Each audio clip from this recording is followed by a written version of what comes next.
بسم اللہ الرحمن الرحیم۔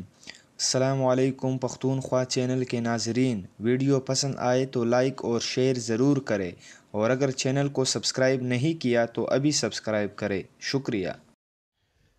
وزیراعظم پاکستان عمران خان کے نئے پاکستان کی تشکیل کی جدوجہد کے پیچھے ان کی لڑکپن کے بہت سے خواب چھپے ہوئے ہیں۔ اب سے 6 سال پہلے انہوں نے اپنی خود نوشت میں اور میرا پاکستان میں اپنے ملک کی خدمت کے جذبے کی وجوہات بیان کرتے ہوئے اپنے بچپن اور جوانی کے ایسے واقعات بھی بیان کیے ہیں جس سے ان کی پاکستان کے ساتھ محبت اور درد کو محسوس کیا جا سکتا ہے۔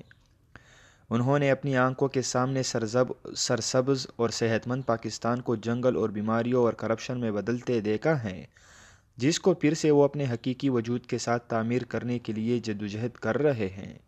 انہوں نے اپنی کتاب میں اپنی جوانی کے دور کے لاہور کا نقشہ کھینچتے ہوئے بیان کیا ہے کہ یہ شہر کتنا خوبصورت تھا، مگر ترقی کی خاطر اس کے سرسبز کھیتوں اور درختوں کو اجاڑ دیا گیا ہے۔ وزیراعظم عمران خان لڑکپن سے شکار کے دلدادہ ہیں۔ اپنی سرگزشت میں انہوں نے لاہور کے مضافات میں کھیلے گئے پہلے شکار کا بھی ذکر کیا ہے۔ انہوں نے اپنی کتاب میں لکھا ہے، آج زمان پارک لاہور شہر کے وسط میں واقع ہے۔ شہر چاروں طرف پھیل گیا ہے، ہرے بھرے شاداب کھیتوں میں سے جہاں گیہوں کی بالیوں پر ہوائیں کبھی سہانے گیت گایا کرتی تھی، صرف ایک چھوٹا سا پارک بچ رہا ہے۔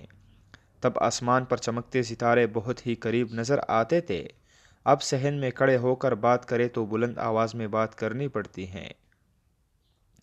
گھر اتنے بہت سے ہو گئے ہیں کہ لوگ ایک دوسرے کو پہچانتے ہی نہیں۔ اب بھی لڑکے بالے نہر میں نہاتے ہیں مگر اس کا پانی گندا بلکہ آلودہ ہے۔ برسات کی بارش کے بعد اب بھی مٹی سے مہک اٹھتی ہے، لیکن پھر ہوا میں ڈیزل اور پٹرول کا دھواں گھل جاتا ہے، اور ہم رنج کے ساتھ ان زمانوں کو یاد کرتے ہیں جب فضا کی پاکیزگی خود ایک داستان ہوا کرتی تھی۔ تب لاہور کا پانی کتنا میٹھا تھا، اب پینے سے پہلے ابالنا پڑتا ہے۔ میں لاہور سے 10 میل دور ایک دوست کے کھیتوں میں سیر کرنے جایا کرتا تھا۔ وہاں میں نے 14 سال کی عمر میں پہلی بار 14 تیتر شکار کیے۔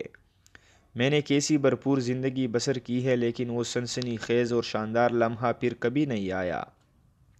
وہ قید معدوم ہو گئے اور اب یہ علاقہ سیمنٹ اور سرے کا جنگل ہے۔ اب ایسی کوئی جگہ نہیں جہاں ایک فائر سے 14 تیریں ماری گئی جائے۔ جنگل کٹے، پرندے ہجرت کر گئے اور ہوائیں زہر آلود ہو گئی، اور پانی بھی۔ زندگی کی گزارنے کا یہ کون سا طریقہ ہے جو ترقی اپنے ساتھ لائی ہے؟